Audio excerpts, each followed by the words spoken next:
Hey guys, what's up? This is Pablo the Cobbler back with another shoe repair video. Today we are working on the world famous Red Wing Iron Ranger. This is the 8111 model and beautiful harness leather. Our customer wants something totally custom, so we're going to take these apart and we're going to add a leather midsole, some beautiful Taiwanese Dr. Sole corded half soles and heels in cream color. So let's take these world famous boots apart and see what's on the inside.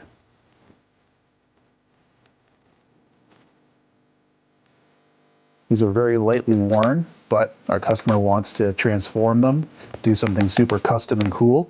So let's rip these babies apart.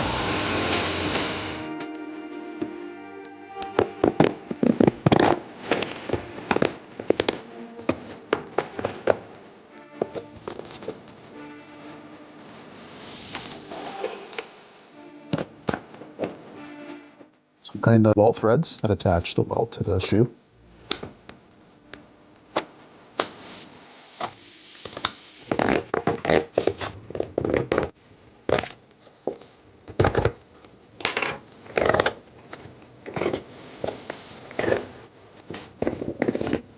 Alright guys, that was kind of fun taking apart this boot.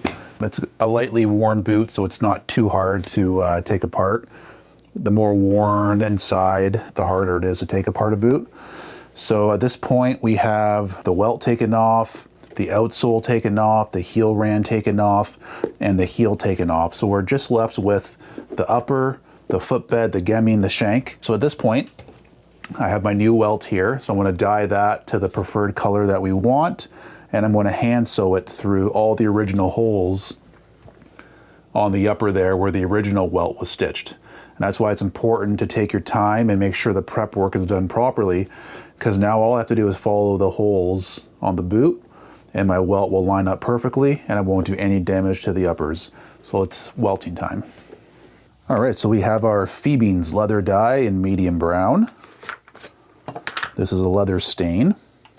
And the welt comes in like a natural finish, so you can kind of control the color you want to dye it to. It takes dye very well. So this medium brown tone is going to really make our white stitches pop on the welt. And it's going to go really well with the antique edging that we're going to put on the edge of the midsole and the leather heel stack that we're going to make for them too. So I'm going to let that sit for a bit, buff it up, put a little bit of shoe cream on it, and then we'll start the welting process.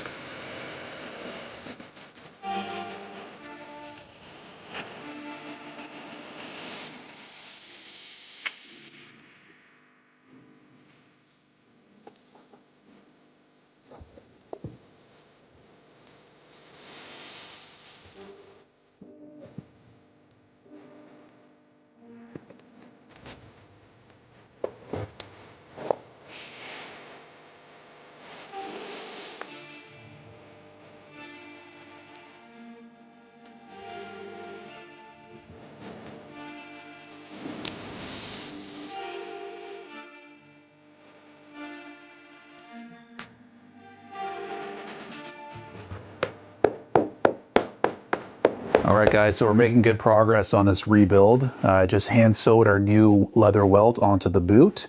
That is good to go. The next step is to reinstall the heel rands. Red Wing uses a fiberboard heel rand. That's garbage. Got a nice veg tan heel rand. We're gonna glue that on, get our cork filler going, leather midsoles, glue on the Dr. Soles, and then the fun part starts where we do our sole stitching.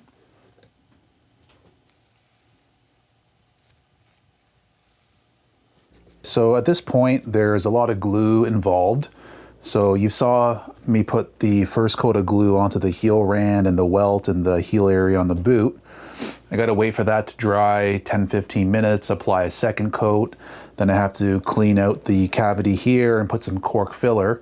So there's a lot of time to wait and to make the video run more smoothly and quicker. I just went ahead and started the other boot before we shot. We already have the heel rand glued, we have the leather midsole glued on, and then we install the Dr. Sole half soles. So I'm going to get the side profile nice and sanded down, And because the glue is thoroughly dried, it's safe to hop onto our sole stitcher and then stitch the welt and the soles together. Because if the glue was still fresh, then we're going to get glue into our needles and that could cause some problems with our machinery. So let's get this sanded and we'll hop on to the fun stuff.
Well, hot damn. Look at the difference between the original and the rebuild that we did for our customer. This turned out pretty sweet if you asked me. We got a nice logger heel, leather heel stack, new welting, leather midsoles, and beautiful Dr. Sole half soles and heels. Guys, thank you so much for watching this video. If you like Red Wing rebuilds, you can go through our channel. We have a few other different projects we did on Red Wings, Mock Toes, and Iron Rangers. Stay tuned for next video. And if you like this video, please hit the subscribe button and we'll see you next time.